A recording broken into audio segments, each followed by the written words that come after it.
एक बार एक बौद्ध भिक्षु भोजन बनाने के लिए लकड़ियाँ इकट्ठा कर रहा था। तभी उसने बिना पैरों की एक लोमड़ी देखी और वो मन ही मन सोचने लगा, आखिर इस हालत में जिंदा कैसे है और ऊपर से यह अस्वस्थ भी है।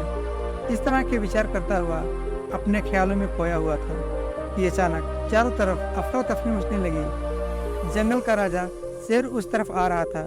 खतरे को भाव भिक्षुक भी तेजी से भागते हुए एक ऊंचे पेड़ पर चढ़ गया और वहीं से सब कुछ देखने लगा।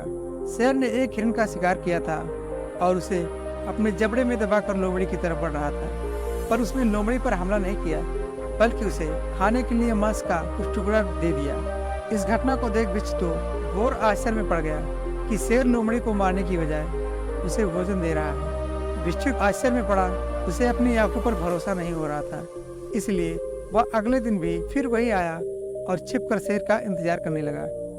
आज भी वैसा ही हुआ। शेर ने अपने शिकार का कुछ हिस्सा लोमड़ी को खाने को दिया। एक बार फिर से ऐसा दृश्य देख भिक्षु मन ही मन बोला, कदाचित यह भगवान के होने का प्रमाण है, जो वास्तव में एक घटित हो रहा है। वह जिसे पैदा करता है उसकी रोटी का भी इंतजाम कर देता है। आज से इस लोमड़ी की तरह मैं भी ऊपर वाले की दया पर जीऊंगा। ईश्वर मेरे भी भोजन की व्यवस्था करेगा।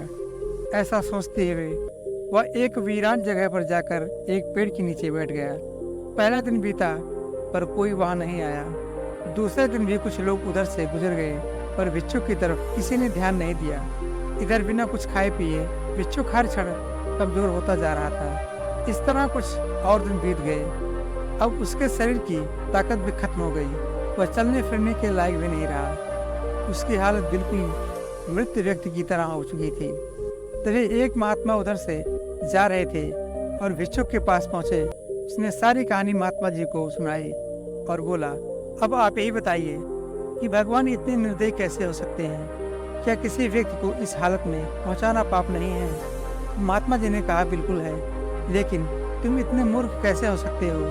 तुमने ये क्यों नहीं समझा कि भगवान तुम्हें उस शेर की तरह बनते देखना चाहते थे, लोमड़ी की तरह नहीं। हमारे जीवन में भी ऐसा कई बार होता है कि हमें चीज़ें जिस तरह समझनी चाहिए उसके विपरीत समझ लेते हैं, जिसका परिणाम बहुत खतरनाक होता है। ईश्वर ने हम सभी के अंदर कुछ न कुछ ऐसी शक्तियाँ दी हैं जो हमें महान बना सकती हैं। ज़रूरत है कि हम उन्हें पहचानें। इस कहानी में भिक्षुक का सौभाग्य था, उसे उसकी गलती का एहसास कराने के लिए महात्मा जी मिल गए, पर खुद भी चौकन्ना रहना चाहिए कि कहीं हम शेर की जगह लोमड़ी तो नहीं बन रहे हैं। दयावान विचार व व्यवहार वाले मनुष्य वह जीवों की स्वयं ईश्वर रखता है और पालन करता है।